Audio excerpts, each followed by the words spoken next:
Hi, welcome to Chard Review. At the start of the series, we are introduced to the protagonist, Su Cheon, who is the chef at a 3-star Michelin restaurant. Xian is almost 30 years old, so she is often forced by her mother, Li, to go on blind dates. Hesitantly, she agrees to go on a blind date with her mother watching over her.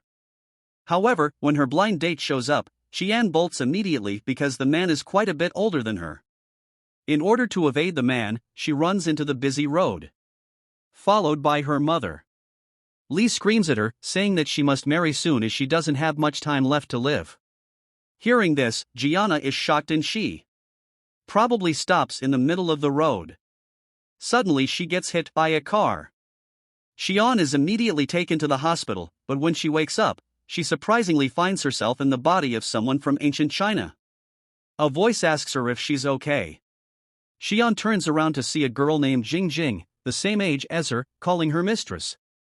It turns out that Xian is now the daughter of a famous duke from the Su family. Our heroine is absolutely disoriented, but she soon hears the voice of her mother telling her that she has 45 to 77 days to find the person she truly loves and get married. Otherwise, she can't escape from this timeline. Soon after, Chang learns from Jing that she is getting married to a general from the Shu family tomorrow. This makes her excited, thinking she'll be able to get out of this timeline sooner than she expected.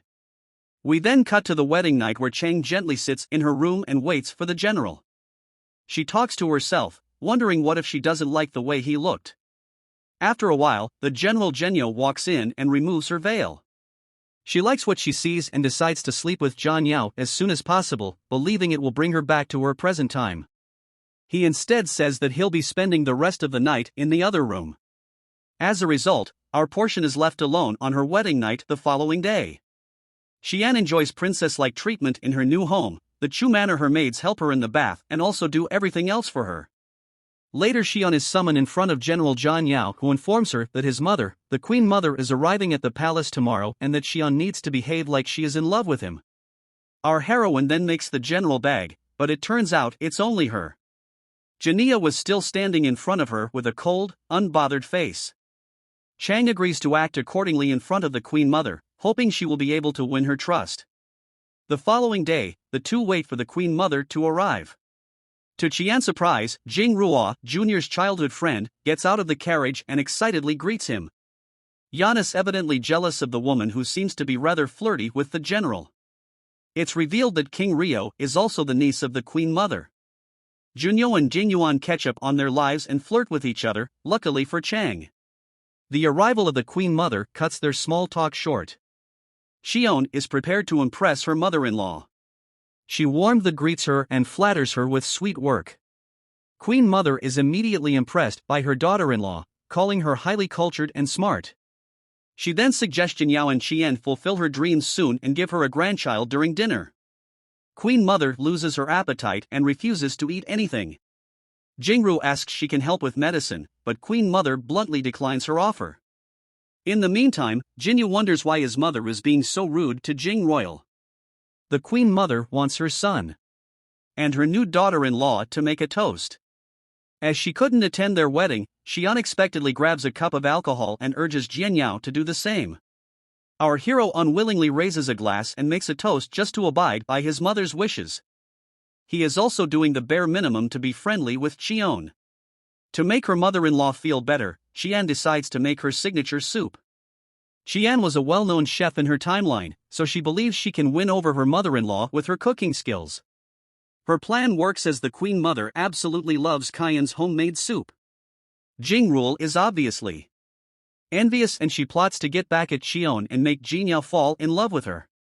Later, Zhan Yao and his personal assistant Chan talk in private. Junior reveals that Jing Ruano saved his life when they were children, so he feels like he's obligated to her. However, Chan knows his master is only committed to Jing Rio out of appreciation, and that appreciation isn't love. It's also revealed that the emperor had granted Xian the marriage to Jinwao, due to which our hero was forced to marry the heroine. In the meantime, Xion and Jingjing are fishing near Chu Manor when a young prince crashes their party. He turns out to be Prince Hao. The emperor's son, Xiana, offers some grilled fish and he loves it, so he asks her if she could cook other things as well. Feeling challenged, Xion tells him to bring any ingredients and she will cook it. The prince brings over a sack of flour and challenges Xion to make something delicious. Our prominent chef immediately springs into action and does her magic. She starts with batter and makes different flavorful cakes. The dessert smells so good that attracts Zhen Yao and his assistant Chan, who are working near the kitchen. The two men then go to investigate and find Xion with the prince. When asked why the prince had come all the way down to the general's manor, he says that he is aware of Zhen Yao Inchan's situation. He then offers to speak to his father the emperor to annul the marriage. This way Zhen Yu can marry Jing Luo. Meanwhile the prince can have Xion as he is absolutely impressed by her cooking skills. But Junior doesn't like the idea as he is still unsure about whether he wants to marry Jing Luo. So he declines Prince Hao's offer and urges Beyond to return to her parlor. Soon after, the two men start fighting over her. Xion is forced to stop their bickering and tells the man that she is not property to be passed from one to another and that she can decide for herself just then. Queen Mother arrives and informs Junior Luncheon that she has just come back from the temple and brought a soup that the monk had brewed for the couple. Apparently, the soup will help the couple produce. Children Zhan, Yu and Qian are forced to drink the soup under Queen Mother's orders. After this they are locked in their bedroom. The couple starts feeling dizzy and hot. Because of the soup at this time, Junior remembers his mother explaining why she had been avoiding Jing Ruano. Suddenly, it turns out that the Empress doesn't have a good relationship with the Emperor, and Jing Rao being related to the Empress might bring problems to the two family. Tensions rise between Chang and Zhen Yao as they start feeling hotter and hotter. Suddenly, they are interrupted by Jing Royal's maid saying that she has suddenly fainted. Alarmed, Jun Yao goes to see her, followed by Xion. Our heroine knows for sure that January was just pulling a stunt to get the generals mention and ruin their night. Chang decides to call her out, so she frightens the supposedly comatose Jing Rulo with her acupuncture needles. Jing Luo of course gets better immediately at the sight of the needles, but still plays weak in front of her loving Jun Yao. That night it suddenly starts thundering. Xian wakes up in the hospital and sees her crying. Mother Li weirdly says that the blind date was not the old man that she saw, but someone called Chu Chung Yao. Before she can ask any questions, Xion wakes up in her bed at the Chu Manor sadly. It was just a dream and she is still stuck in this timeline. In the meantime, the Queen Mother hears the rumor that Zhen, Yao, and Xian were interrupted at night by Jing Yuan. She knows that someone is setting up Xion to meddle with her reputation, and that someone is perhaps Jing Ruo. The next day, Xian has a conversation with Jinyu's assistant Chan, who reveals to her that Jinyu is not as wealthy since all of the true family's wealth goes into funding the soldiers and the poor of the nation. It turns out that the general is generous enough to look after his people after hearing this. Xian feels even more attracted to him, so she decides to make money for herself by opening a restaurant. Next, she goes to town looking for a place. While disguised as a man, she finds a prime location, but another buyer offers more than she can afford. In the meantime, Queen Mother calls a meeting with Jing Luo and tells her that someone has been starting rumors about Xion, and she found out that it was Jing Rayleigh's maid who started it all. So as punishment, she orders Jingru's maid to be walloped 20 times. The Queen Mother then warns Jing Guo to take care of the maid, the woman. However, is far from giving up on Zhan Yao. Back at the market, Chang is challenged by another buyer to a duel. Thankfully, Prince Hao arrives just in time to save the day. He asks her if she wants the restaurant, and if she does, he will buy it for her. They eventually come to an agreement to be business partners. However, Prince Hao runs off with more men turn up, leaving Cheyenne and her maids surrendering on their knees. Much to her surprise, the general turns up in schools of bad guys asking how dare they hurt his woman, and then scoops Qian up in his arms while bringing her to the manor. He informs her that his grandmother, great-mother, daughter would like to see them. Later, Shan informs his master about Chang's restaurant business plan. The general then orders Chance to support his wife and protection and the restaurant at all costs. The next morning, though, as Qiana is busy creating her business plan, Zhan Yao, his men, and the cunning Jing Luo unexpectedly visit her. It turns out that Jing Rio has plotted another scheme to frame our poor heroine. The evil woman blames Qion for stealing her mother's pendant. She starts pulling a crazy stunt, acting so piteously and begging Qion to return the pendant. Our heroine is clueless about the pendant, but she definitely knows that the jealous Jin Lao is just screwing with her, much to Chang's disappointment. Her husband Jin Yao seems to believe his childhood friend Jing Rio's claim. The evil woman accuses Qian of selling the pendant to a pawn shop in the capital when she was in town the other day. John tells her that she has no reason to do so, but Jing Rio continues to make up lies, claiming that Qian needs money, so she stole the pendant. Without even hearing his wife's side of the story, John Yu asks his guards to investigate all the pawn shops, and of course they find a pawnbroker with his ledger. It has a record of the sale of the jade pendant under Chang's name. Chang is obviously surprised, and Junyo tells her that he is very disappointed with her. Chang is the general's wife, and pulling such a stunt is a disgrace to the True family. If she needed money, she could have asked him.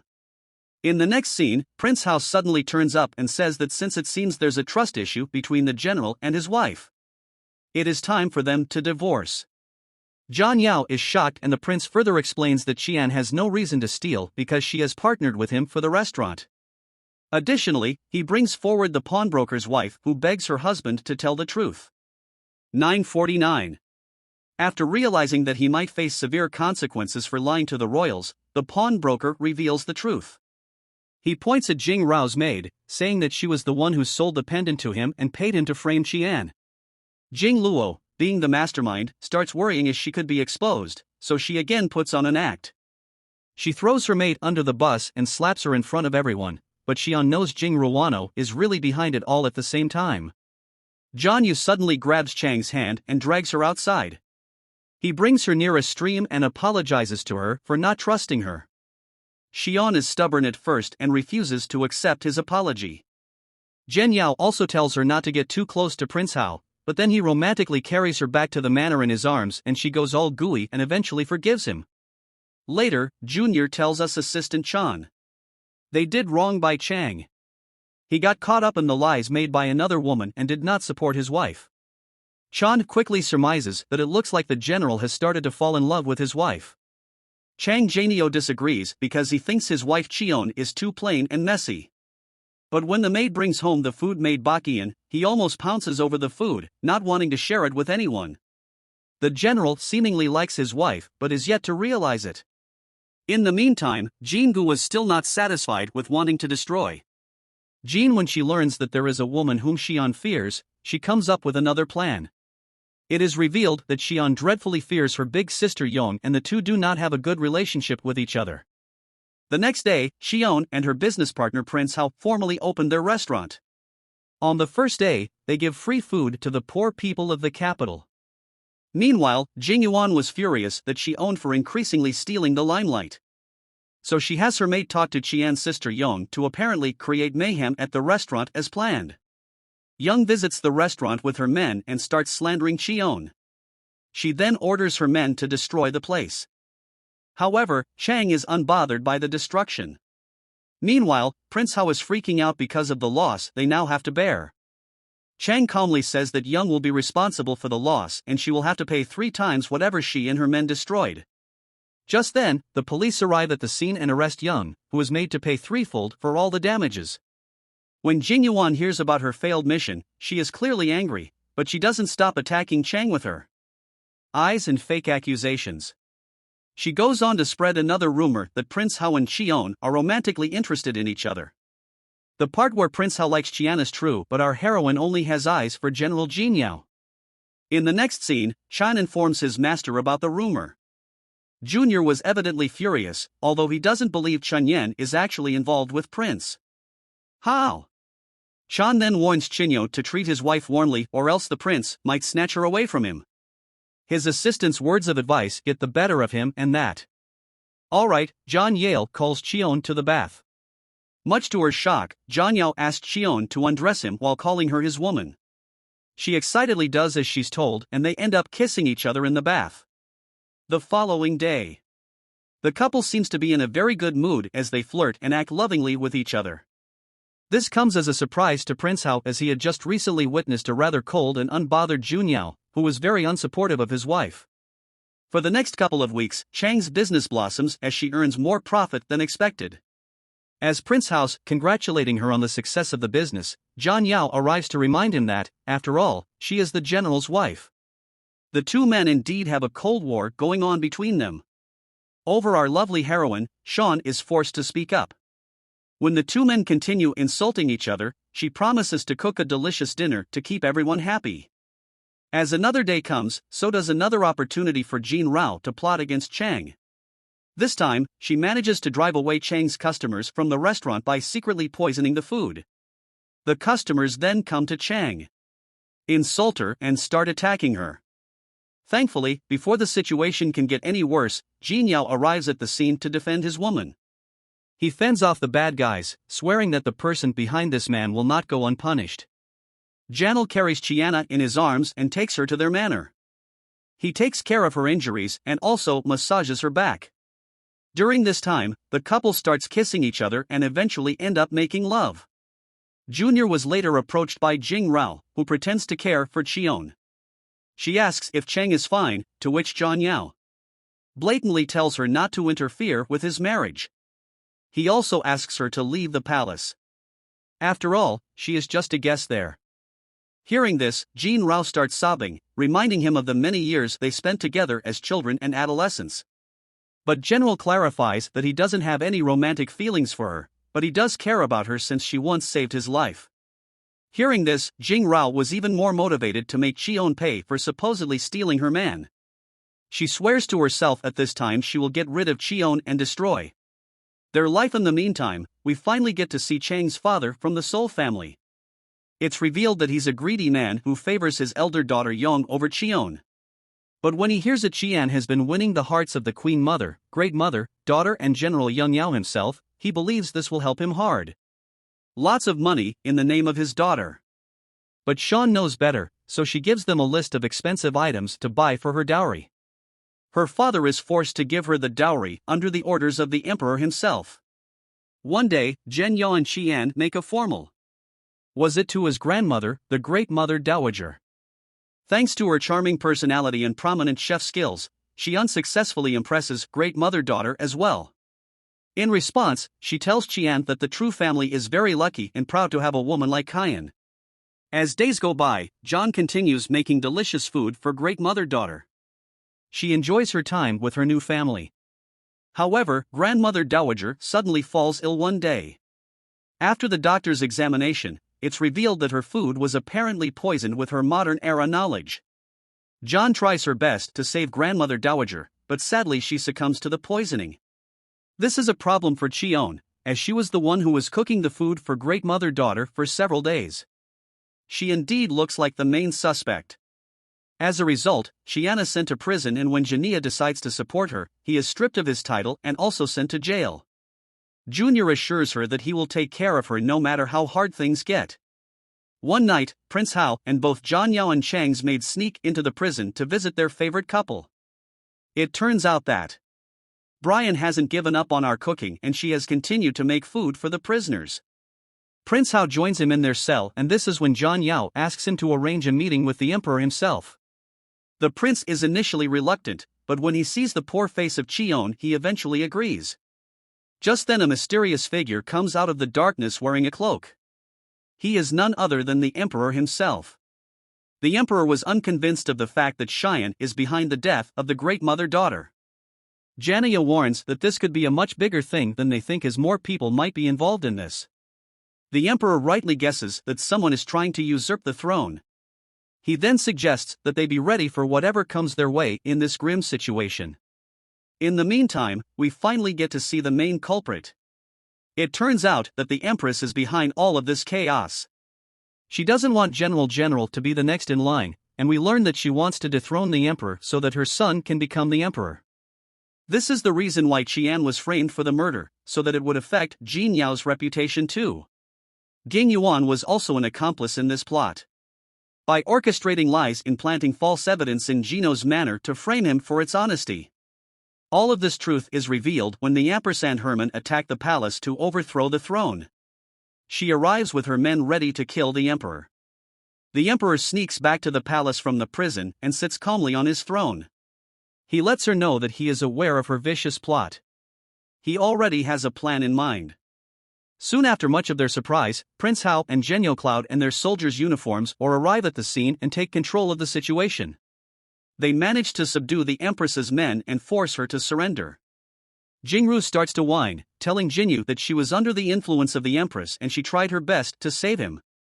However, Junior knows better and doesn't buy into her manipulations anymore. Soon after, the Empress along with her goons are thrown out of the palace. They are later sentenced to years in prison for their crimes. That night, John wakes up from a nightmare. Zhan Yao comforts her by kissing her, but she keeps saying that she doesn't want to lose him. Xian now realizes her time come to leave this timeline for good, but now that she has found her lover and husband Zhen Yao, she doesn't want to part ways anytime soon. She fears this will be the last time with him, the last kiss she will ever feel. The following morning, Xion wakes up at the hospital. In her present timeline, she is absolutely heartbroken, especially when she finds out that she isn't with her husband Zhan Yao anymore. Her mother calms her, saying that everything will be alright. Sean starts sobbing when the nurse comes in to announce that the doctors are doing their rounds, but she abruptly stops crying when the after turns out to be Young Yao's doppelganger. Her mother says that the doctor was actually the blind date she was supposed to meet before the accident. This was Alkian needed to hear before she leaves out of the bed and runs to Zhen Yao, the doctor. She then hugs him tightly, still sobbing. In the final scene we see the current Xion and Jin Yao living happily together in their own version of Emperor and Empress. Please like and subscribe for more movie recaps. Thank you for watching.